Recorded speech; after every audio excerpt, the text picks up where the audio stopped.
Well, Devel, I know you joined. You've been working on a few things. Is there something that you like, something you want to share with the community, or anything like that, in a more official sense? I just want to make sure we give you that opportunity. I'm going to kick it to you real quick. Yeah, sure. So, some might have already seen that I'm working on a proposal on implementing an additional type of order on THORChain with the goal of improving quotes, increasing volume, and kind of transferring arbitrage bots into market makers. Um, I know this concept from a previous chain, so I didn't come up with that entirely on my own. I just applied the logic and the math from THORChain, and yeah, I'm currently in the process of discussing and showing everyone how it works because there's a lot of misconceptions about it. It's a very technical thing.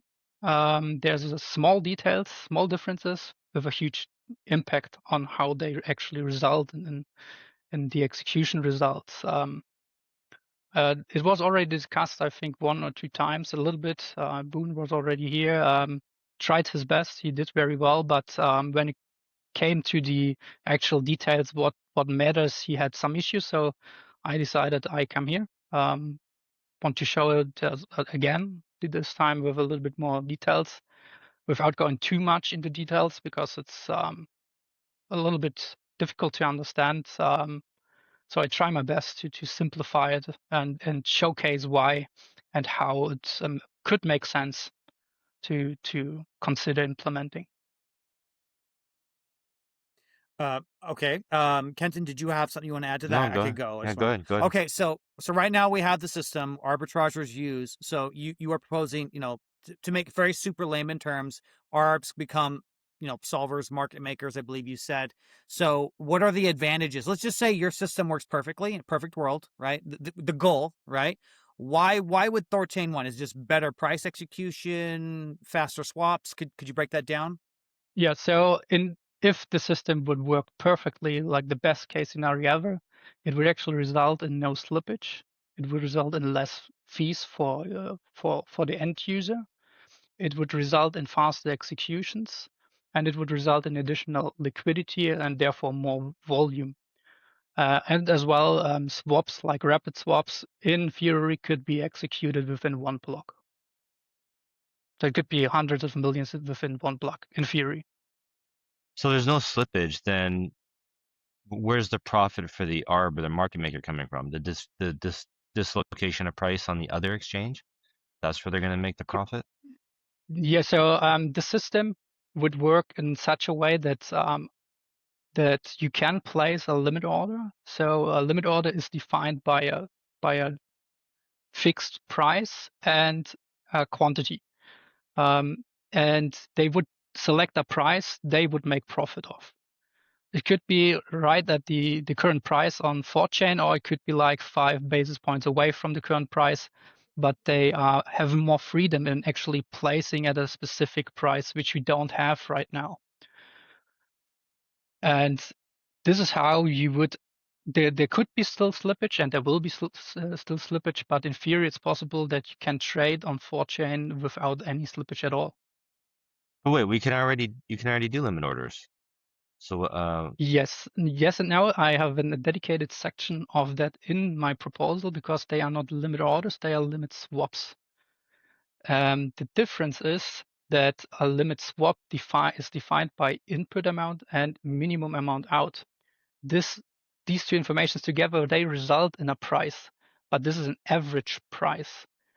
And the difference being is that to achieve this average price, it requires that the pool price needs to be higher than your actual limit swap price you defined. Okay, I see. okay. I see. Yeah. It is not easy to understand. Yeah. I can check. I have my proposal. I don't know if I can share because I have some Yeah, of crafts course where you it can. becomes. Okay, let me see. Share, yes. I think I get you. But let me move you to the side. This, this.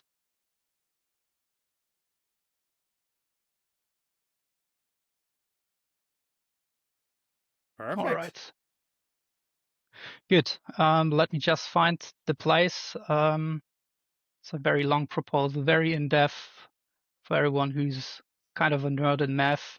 Feel free.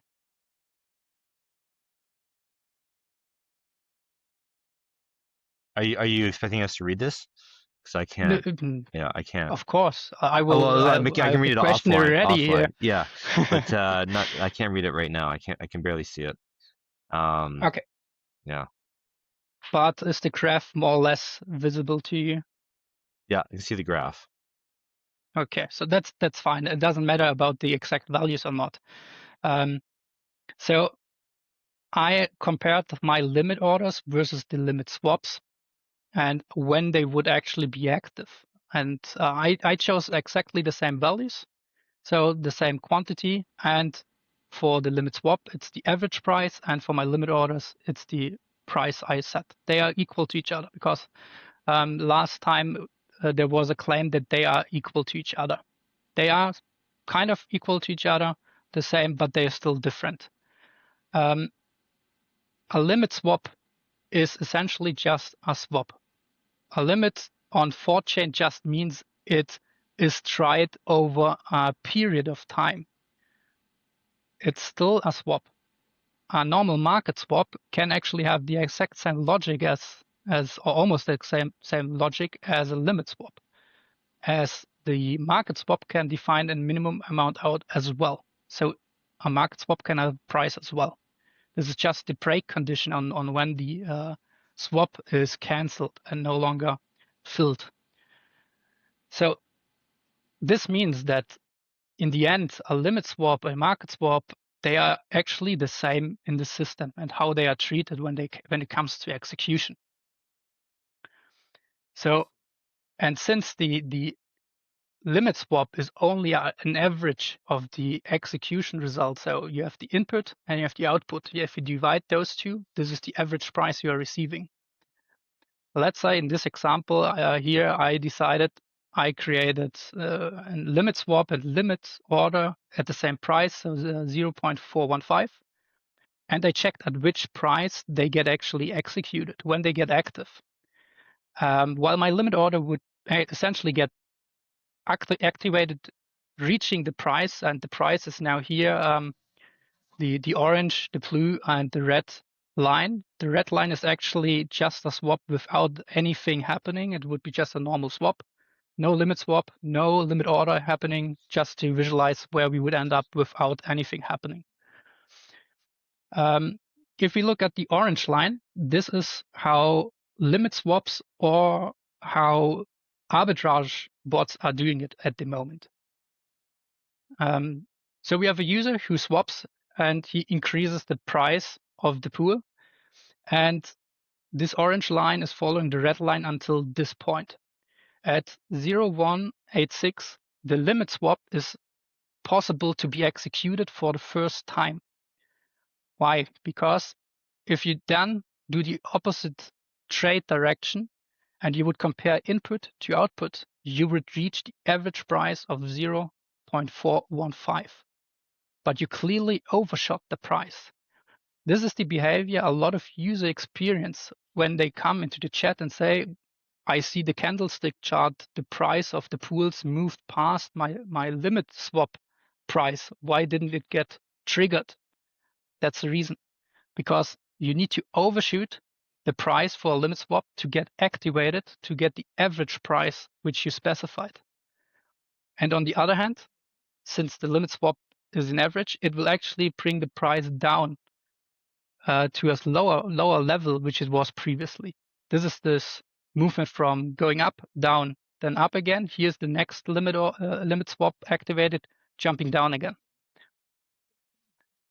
That's the difference between a limit swap and a limit order. Limit order stays fixed at the actual price, and the execution of the user taker swap gets stopped. Then it gets filled with the limit order, and then it continues traversing the curve function. Very Gotcha. technical. Yeah. No. No. I get it. I'm following you. No, I'm Um. following you too. So, like, I does have you gone over this with Chad? Like, I posted it, I tagged him, but he didn't really respond yet. okay.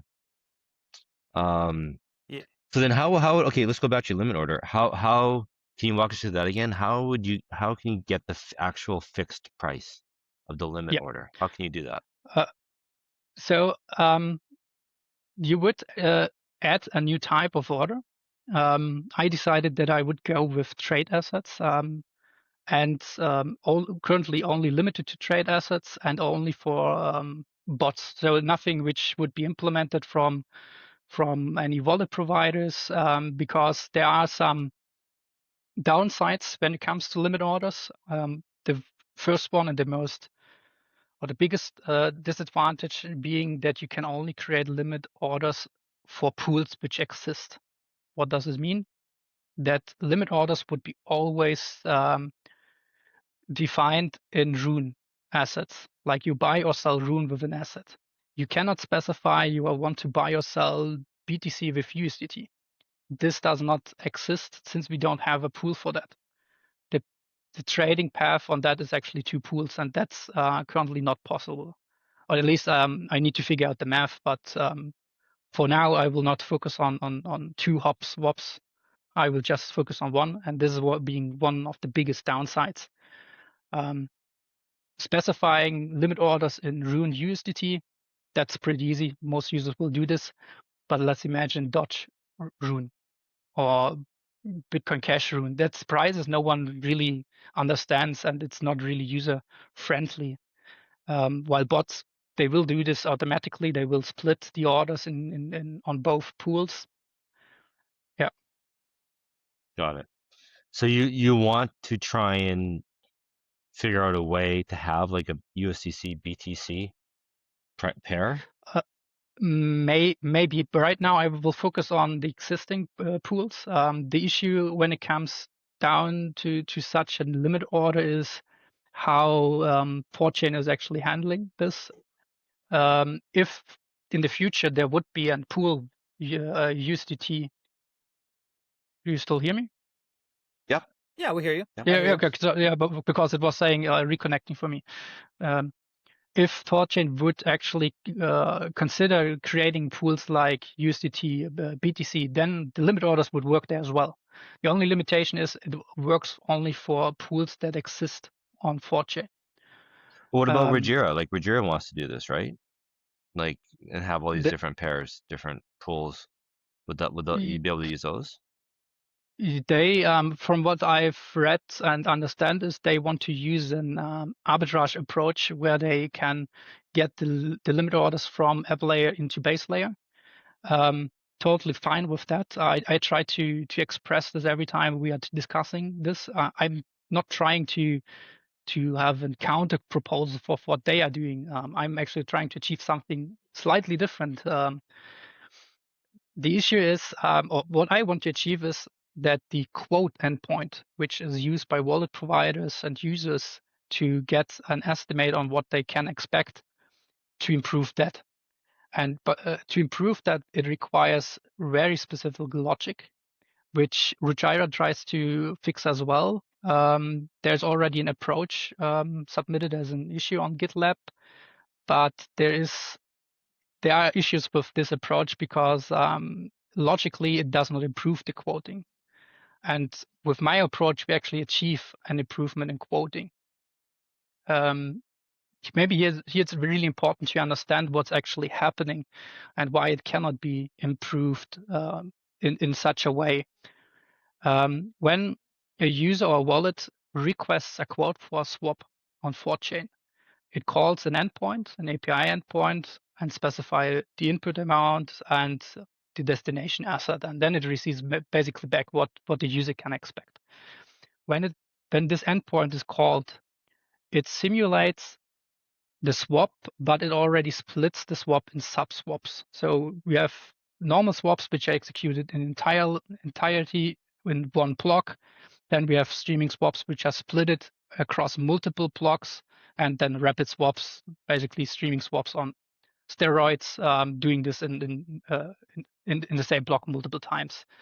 The idea behind that is that By splitting it, you reduce the slippage. You allow arbitrage bots to counter this trade to improve the actual end result for the user.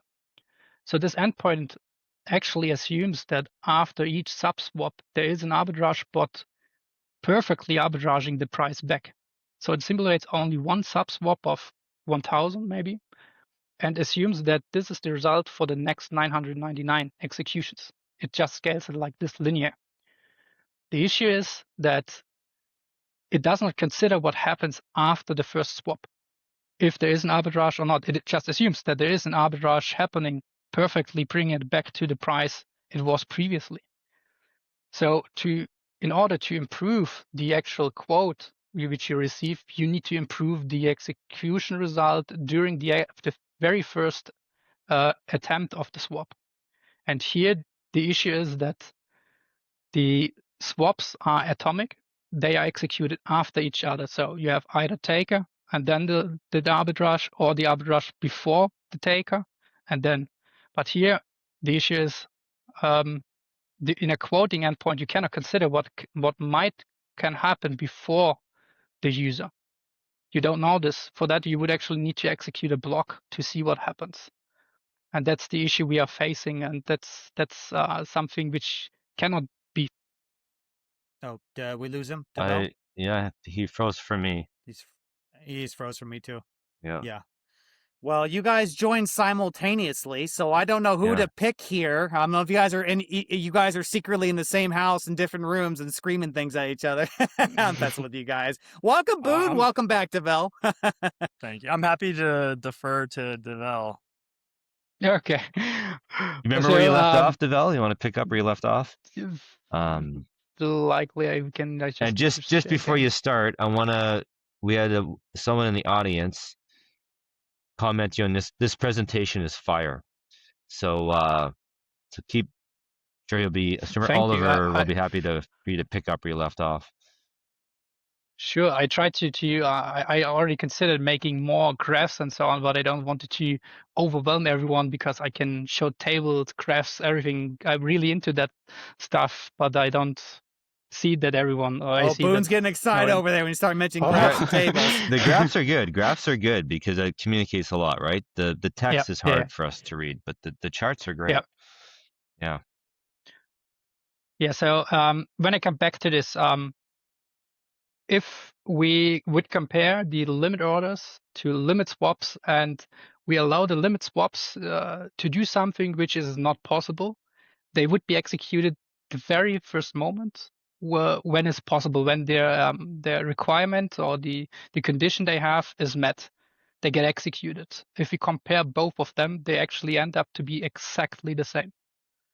Or like they have such a tiny difference that you can say they are the same. But the issue is that this view or this example is not the real case. Swaps are split into specific sizes, and only after that, like something like a limit swap or an arbitrage bot can react. So I have an other example where it showcases this. So again, the exact same limit orders chosen, limit order and limit swap, same price, same input as previously, but this time I split the order into four chunks. And then I check after each chunk, you check if you can execute the limit swap or not. And this time, compared to the previous one, the limit swap now will actually fire at a much higher price because the previous one, here these lines, if you can see them, likely Devel, not. I don't think you're sharing the right screen or something. We don't see a chart. No movement or nothing. No movement. Okay, for me it's let me share. You might be like sharing a window instead of a screen or something like that. Yeah, I think that's what's going on. Thank you, Boone, for speaking up. You see, window share. Do you see it now? It's loading for me. Hang on.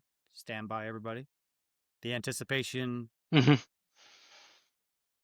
Watch like a Rick roll or something. Upload status, screen share. I see the upload is currently very, very slow. There we go. I believe There it There we go. is. yeah, it Yeah. is. Limit Okay, swaps All right. realistic for taker chunks. correct. So this time, the same, as I said, exact same parameter as previously. This time, I just made 4 chunks. So the same swap just executed in 4 sub swaps. So it says streaming swap or rapid swap, whatever. After each chunk is executed, the chain can then check if there's a limit swap, market swap, or whatever, countering that. And in this scenario, the limit swaps are not actually executed immediately. They have to wait for the second chunk actually to be executed. Only after that, it's possible to execute the same limit swap we saw previously, because the average output price prevented that. So the orange line would be for limit swaps, and the blue one would be for the limit orders. And in the end, they line up again perfectly. But I'm trying to solve an issue for swaps which are not big enough to cause an arbitrage bot to react on them, and I want to improve the quoting, which needs that we improve the initial first chunk during execution and not after execution. And I achieved this by changing a little bit of logic, which checks if there is a limit order available during traversing the price curve and stopping at exactly the price. It requires a specific math. Luckily for THORChain, this math turns out very simple and very beautiful. Very simple equation, actually, which you then can say, I know that there is a limit order at 41.5, so I only want to swap exactly to the point in the pool that the pool reaches this price after the swap.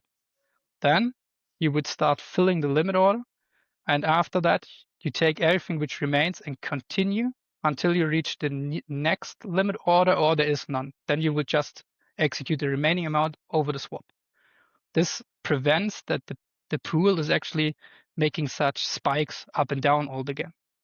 And this way you can actually improve the result during execution, but it requires very specific logic on base layer.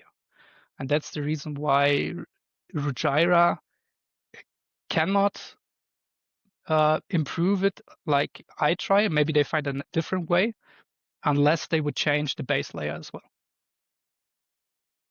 And then we would have base layer limit orders anyway, if they would do this, at least in this approach. Okay, just a quick question, just clarify something. So let's wave a magic wand. Let's say everything gets implemented that you want to do. Now, is this code change additive, or is it a replacement to the logic of THORChain? It will not replace. You can simply turn it off. There's no, Okay. it's actually, the code is actually pretty simple. I have implemented it in 2 different coding languages. I've tested, or I've run this logic for 3 years now. You can just turn it off. No harm in that. You can turn it on again if you like, and it would work again, unless there's some issue with the code. But for that, I have, yeah. So this would be an operational Mimir, ideally, something like Yeah, that. correct. Okay. You can turn it on and off. There's no harm. The execution path in the code will only be changed slightly, and there would be basically one condition check if it's enabled or not, and if not, then it will just continue as previously. There's not a lot happening actually in code. Okay. Go ahead, Kenton. What do you mean you've been running it for 3 years now? I've used this code, exactly this logic got implemented on the previous chain I was working with, because they had the issue that they had like AMMs, usual Uniswap v2 implementation, and they had limit orders. But the limit orders got not really considered by bots. There was there weren't many limit orders on the chain, and bots just ignored them. And they wanted to fix this by forcing the router logic to consider limit orders by stopping exactly at the price, filling the limit order, and continuing. And they achieved that. They had other issues to solve. They had a lot of issues related on how to actually implement it on their chain, which is in case of THORChain super easy because of the way on how THORChain and this whole Cosmos logic underneath THORChain is working in modules, a lot more freedom. So it's actually way less complex on THORChain than on the other chain, which achieved this or tried to achieve it over a smart contract. Yeah, I used this logic for around 3 years there, and it worked pretty well. Wait, what chain was that? What exchange? It was the Neo blockchain. Near? Neo, Can you spell a it, very please? old didn't. Neo, I'm sorry. NEO? yes. NEO. Okay. Okay. All right. Yeah, I'll type it in the group chat. Did it go through? Yeah, I did. Yeah. Oh, there it is. Oh. Riverside's so weird. It has us both as THORChain, and I don't know. The spelling is wrong. We got to fix this spelling, hey? I don't know. Yeah, I don't know. It's weird. Yeah. Okay. I- Neo. Yeah. Okay. Okay. Cool. Boone, did you have Well, anything you wanted to add or bring up or? Sure. Yeah. Well, I mean, is Devel done? But Yeah. No, I don't know. Yeah. Just trying to give you the chance. I can Well, talk about this topic like forever, so I need to stop at one point. Well, so Devel had asked me to join with him, so that's one of the reasons. But then he was doing such a good job. I'm like, I'll just let him run. Okay, but cool. then when he Well, then disappeared, I like came on to try to like support. keep the momentum going. Yeah. Cool. But then also I built a dashboard to track the dynamic fees. So when you guys were bringing that up, I'm like, oh, I could kind of in more detail show what's going on there. Okay. That's about when I joined, and then he came back. Let's do it later, Boone. Let's let Devel keep going. Yeah. Yeah. Why I believe this will help us right now. When it comes down to doing arbitrage specifically for rapid swaps, for example, the logic on how an arbitrage bot reacts to a rapid swap, streaming swap, or whatsoever, isn't easy actually for us. It's actually very complex to react to that. We need to essentially copy the logic of THORChain into whatever technology we are using, Python, Rust, C#, whatever an arbitrager is using. We are copying the logic, and we are trying to predict the next block by getting as much information we are getting from mempool, from API endpoints. We recreate actually the block creation of THORChain and predict it for the next 6 seconds. And based on that, we calculate how exactly we need to create our swap. We have a very tight window on which values we can use, so how big the input amount we have to select to actually fit precisely after the user. If we overshoot by just 1/1,000,000th of the input value, we are actually overshooting, and our swap is not executed because of breaking condition. It works for one swap. It works for 2 swaps per block, so 2 iterations, so a rapid swap. But once you're reaching more, which are currently disabled, it becomes very, very unpredictable for us because we need to simulate a lot of stuff we don't know. We need to simulate the change in pool values. We need to simulate, and based on those new simulations, we need to predict the future again. And every iteration we are doing this, you can be off by just a tiny amount, and you no longer do the arbitrage correct. 320 ships and fix for that, which I was monitoring for months. Finally, I managed to convince the devs to finally approve it. And this will help us because then the logic gets a little bit simplified. But once you try to increase the rapid swap speed by having more swaps per block, you would end up with the same issue again. And the limit orders, they would actually be much simpler because they don't need to follow those rules. They follow different rules. I made them in such a way that they don't bring an advantage to arbitrage bots. I don't want to give them too much advantages, but they receive advantages. First of all, they can place limit orders with no slippage, so they know exactly what they will receive at a specific price, and essentially with an unlimited liquidity, which we can't right now because we are actually the user who's doing the swap dictates on how much of a counter swap we can do.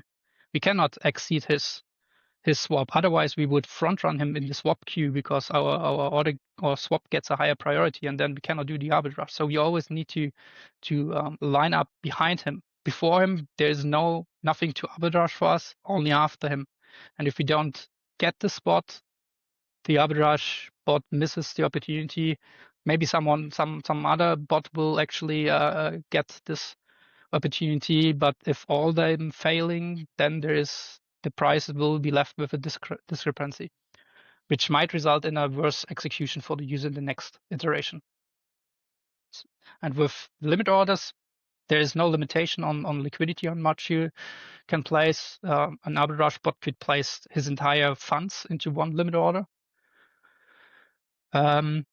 And what is happening right now, quite a lot of arbitrage bots compete for the same spot. So all of them try to be the only guy doing the arbitrage the arbitrage after the swap, and only one will win. And there could be 5 others, and so 6 in total. 1 is successful, 5 fails, and it's like a little bit wasted. But if they get the chance to place these orders as limit orders, they can keep them there, and the logic in filling that can now take advantage of this additional liquidity to speed up and improve the quote for the end user. And by allowing the limit orders, you actually shift from basically having a lottery who wins. You change this to actually price competition. So each arbitrage bot will try to outbid the other arbitrage bot, which results in a better price for the user. And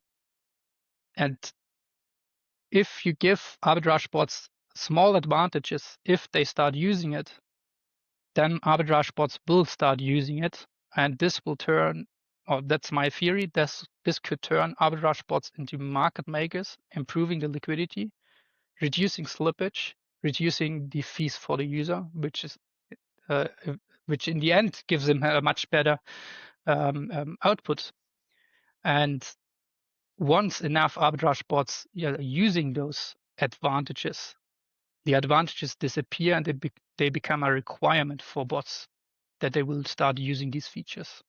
So there will be only temporary disadvantages for the bots.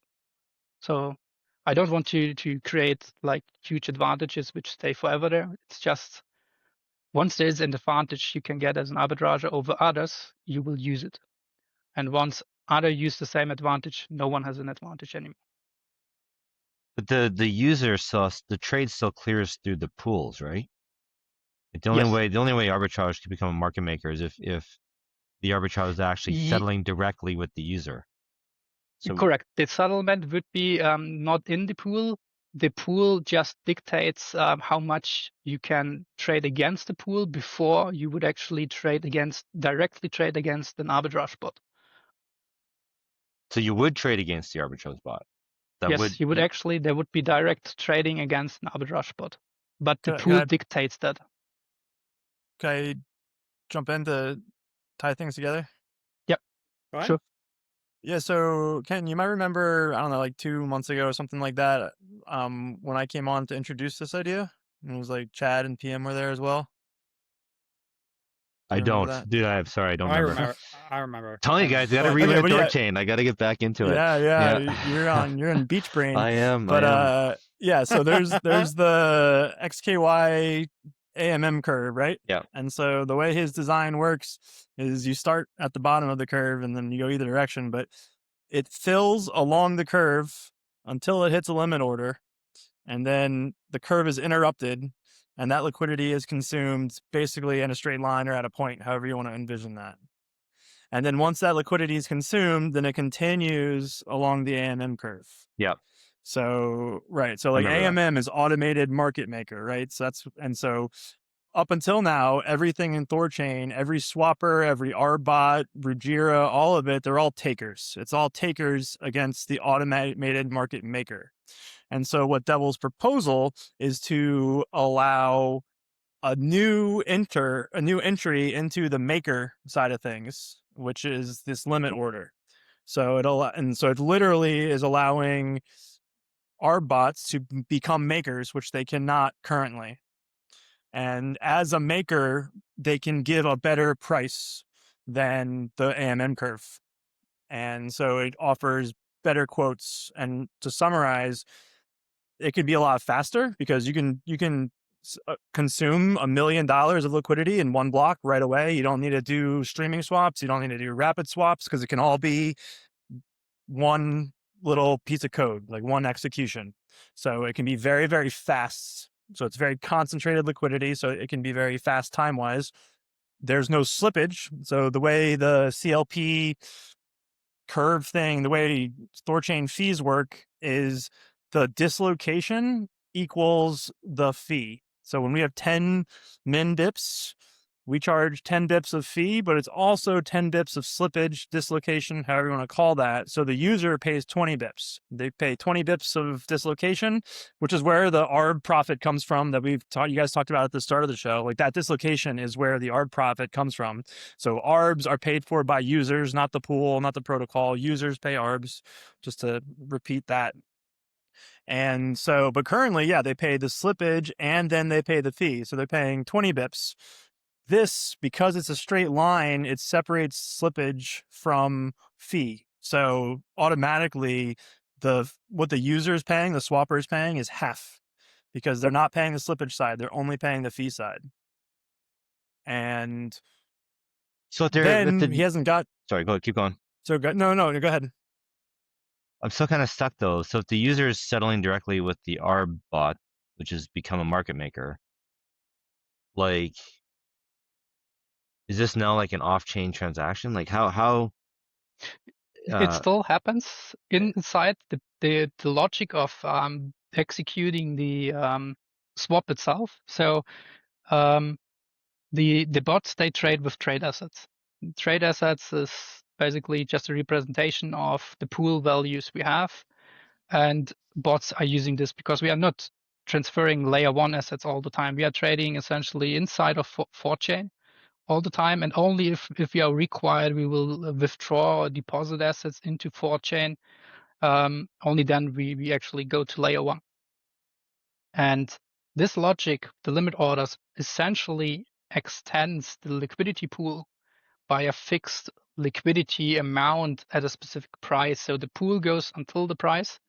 Then the additional liquidity from arbitrage bots are matched and taken away from the bot and given to the user. And the bot will receive the assets on trade assets, but the end user receive them on layer one.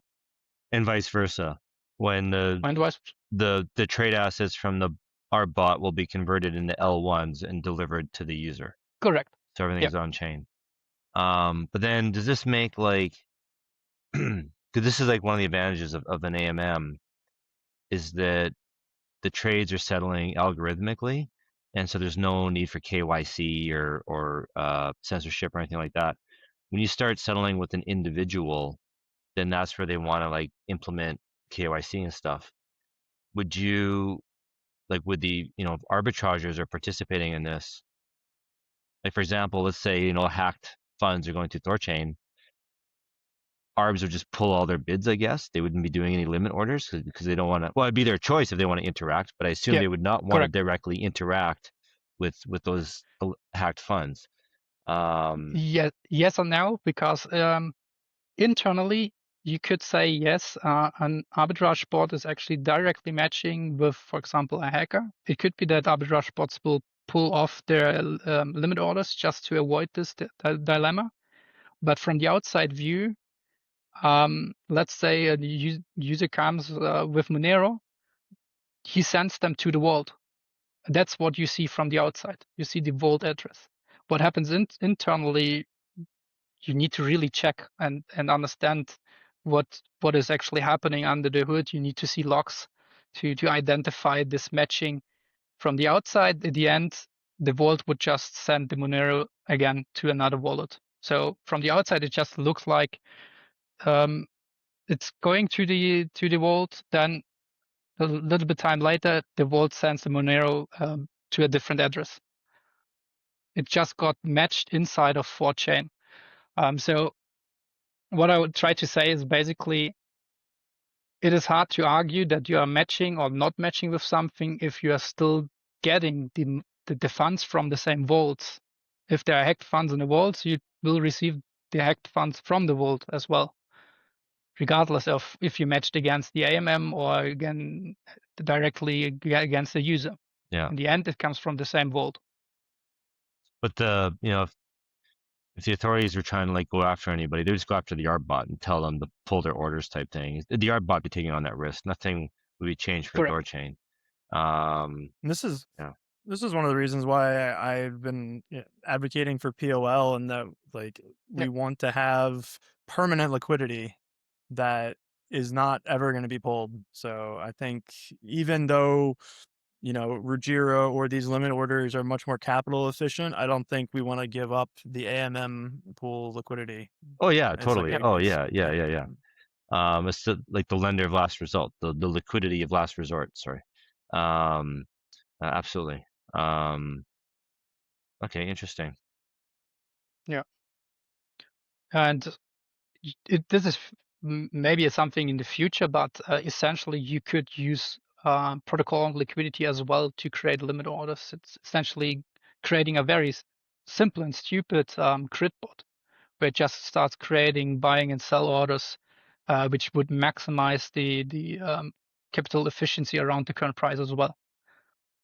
It's just an idea. It's possible with this logic. Like when Doesn't POL is entering into a pool, you mean?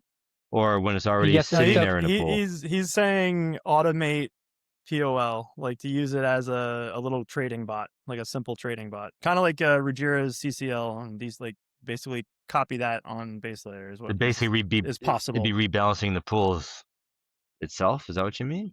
Yeah, it would basically create limit orders around the current price. So it's really high concentrated liquidity around current price. Of course, you need to consider impermanent loss because of that, but it would be essentially possible to move away the slippage entirely if protocol liquidity would say, yeah, I'm willing to buy or sell at current price with high volume. Then it would be an idea once protocol owned liquidity isn't that efficient anymore because adding 100,000 to a pool which is already has millions in depth doesn't necessarily increase the volume much because it's distributed along the entire curve. So adding 100,000 to 5 million pool isn't moving a lot of or increasing the volume a lot. But for small pools, this 100,000 is huge and is required to make a pool operational. But in let's say in a few years, if protocol on liquidity has huge pools everywhere, it could be an idea to say, yeah, why not make concentrated liquidity around current price now? Because here we can actually say we want to cover like 1% above current price and below to create orders and increase the liquidity even further, make it more concentrated. Cool.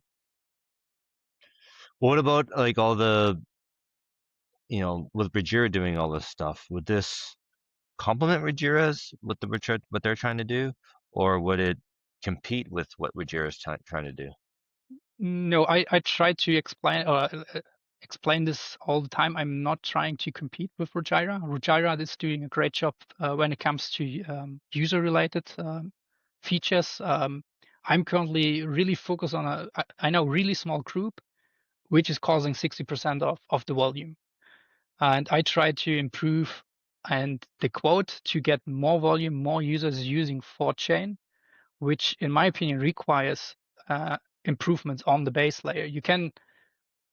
I believe they are trying to do something similar using the app layer, but the moment you are using the app layer, you need to change the base layer. Otherwise, it isn't really possible to improve it anymore. We are really at the high end of our capabilities. Chat is doing stuff where he tries to reduce the fees to increase the volume. We are trying the rev share to animate the wallet providers to actually use THORChain. And yeah, I come up with this. Ruggiera is coming up with something. So far, I'm from the perspective, from the math and the logic, I'm currently not seeing on how they can do this with app layer. Doesn't necessarily mean I'm right. I'm happy if proven wrong. But right now, what is possible with app layer and base layer, I don't see it. Interesting. Like you said, we'll find out, right? We'll try it, see how it Yeah, goes. Go ahead, Boone. yeah. So that same conversation I was referring to earlier, Kenton, that you forgot about, we had Pragmatic Monkey on, and he expressed a lot of concern that these base layer limit orders like completely break Ruggiera, all that work. He's like, oh, you take our work for 2 years, you throw it in the rubbish bin. And I can thankfully report that this is not the case. I actually had a call with their dev Zafiro this morning, and they can just ignore the base layer limit orders and only see the AMM curve.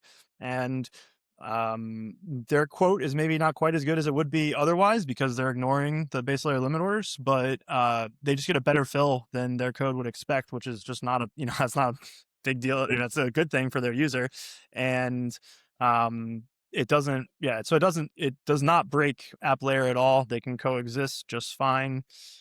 So that concern is thankfully not a real concern. So it was really good to hear that. I'm a fan of just like, let's just turn these things on, see how it goes. Like, as long as it's not gonna cause a hack, loss of funds, like, just try these things for a month and just see what happens.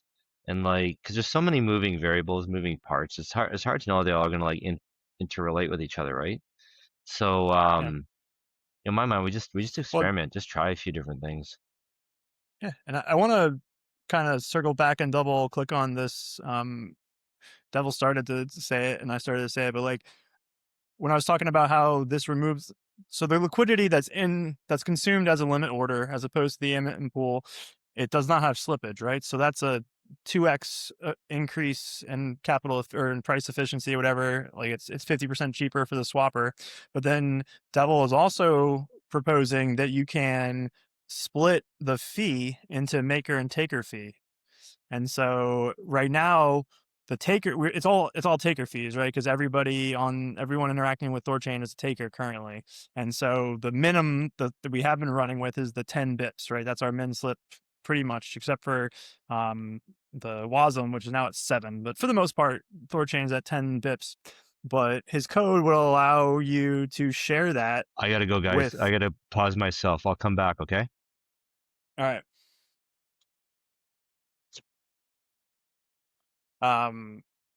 The maker fee, so then you could split the 10 bips that the taker, the user, is currently paying, and you could split that with the ARB the market maker, and let's say 5 and 5. So THORChain makes the exact same amount of revenue per volume of swap, but the user is now only paying 25% of the fees they were. So this is a 4x cheaper swap for the user at no cost to THORChain. All the other Wow. solutions, oh, we're going to lower our fees, like the dynamic fees that Chad's been playing with, Ruggiera asking us to lower the WASM min slip. All of that results in less revenue per unit volume to THORChain. But that is not true of Devel's base layer limit orders. THORChain maintains the same revenue per unit volume, but the user pays 75% less. So our swaps are 4 times more competitive than they are currently. And I mean, to me, that's all winning. It's just so good. It's one of the reasons I'm so bullish on this feature. I got a question here, Devel. Let me see here. Can you break down? There's some people listening, and they just want to know. I don't know if you exactly said this. Can you add the math?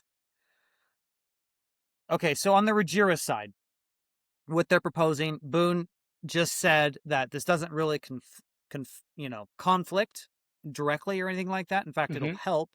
But I think this is to the point of you said that the goal that Ruggiera wants to accomplish, they can't accomplish it in the same way relative to your system that you're proposing here, right? So could you break down the math again? Can you just go over that again? Why structurally Ruggiera can't do what this does? If you could just go over that one more time. Here, Yeah. before he does that, can I explain it in layman terms, and then I'll let him be Yeah. technical? Okay. For sure, go ahead. Because the app layer is still a taker, and it can't be a maker, and that's why. And so then he can get into the details of that.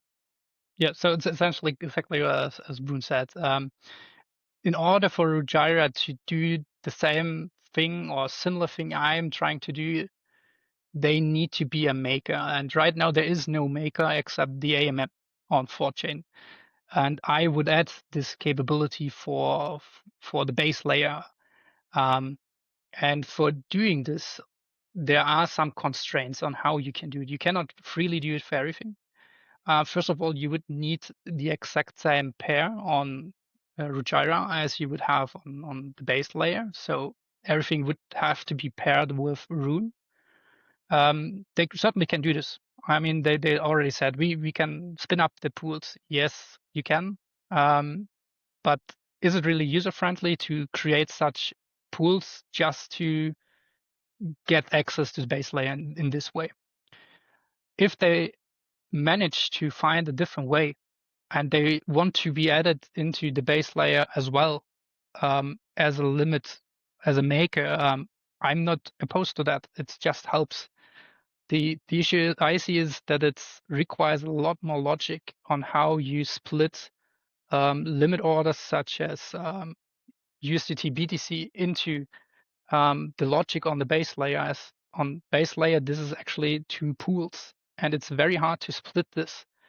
I tried this mathematically to solve it. I solved the equation. The issue is the equation takes 3 pages. Super complex. You can do it, yes, but at what cost? Right now, for one pool, it's actually those 2 equations here, if you see them. While for 2 pools, it takes 3 pages of equation to solve it.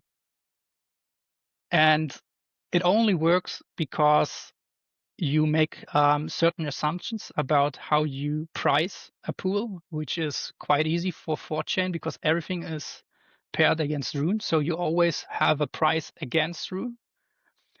And you have a very simple mathematical logic to say, let me please swap from the current price until you reach a specific price. And then I can stop. And then I can fill this Rune to asset limit order. And once it's exceeded, I can continue. This is not possible if you have USDT BTC because it requires 2 pools. And in order for Ruggiera to be capable of doing something similar, they would need to touch the base layer code, probably at the exact same spots where I'm going to implement it. But then you would need to question yourself, should an app layer really go that deep into changing and adjusting base layer code just to get a feature from app layer into base layer? And I understand that from the outside, it might seem that I'm creating an order book here, but I'm not targeting end users. It's just too complicated for the end user to trade assets in the notation with against rune everything. Well, The and speed real quick, required. I can like something to really drive this home is like an order book requires a matching engine, and you're not proposing a matching engine because the market makers, the RBots, that's the engine and that's off chain. And so you're just placing limit orders. This is not user facing, like swapper facing. This is not an order book. It's limit orders. Yeah. So essentially the AMM, during the execution of the AMM understands that he has to stop, and then it will use the limit order. Yeah, and this is essentially a part where you break the atomic operation of a swap on base layer to improve the execution result. And this is something which I believe shouldn't be touched from app layer side. This should be actually a privilege from base layer.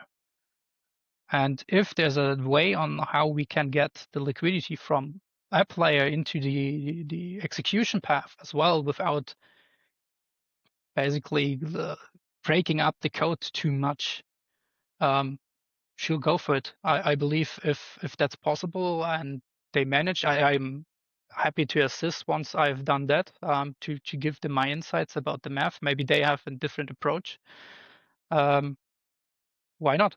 Then it would be cool to see that we can improve the liquidity from their virtualization strategies as well. Well, I think, at this point, it's clear that I think it'd be a really good idea for you guys to directly like collaborate and just communicate and hack this out, because this is obviously a layer that the audience is just not going to be able to follow through, just because there's just a lot of Yep. abstraction and no one knows, not no one, but you know what I mean? Like it's difficult to know the implementation and juxtaposing that with your implementation. But this is a really, really cool, interesting talk. I was curious because, Boone, you said earlier that when it comes to slippage, you have 10, like, you have the 10 basis points slippage and then you have the 10 basis points fee, right? There's a dislocation.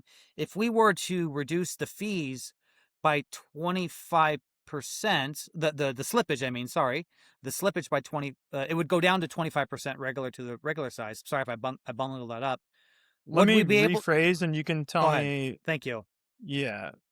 So yeah, the liquidity consume if we do split the maker taker fee, as Devel throws out as a possibility, he's saying it's just possible. But if we do split the maker taker fee, then the liquidity that's consumed as a limit order, not the part that's consumed as a curve, it'll be both of them, but just the part that's consumed as a limit order will be 75% cheaper for swappers, because they're not paying the slippage, and then they're only paying half. Instead of 10 bips, they're paying 5 bips.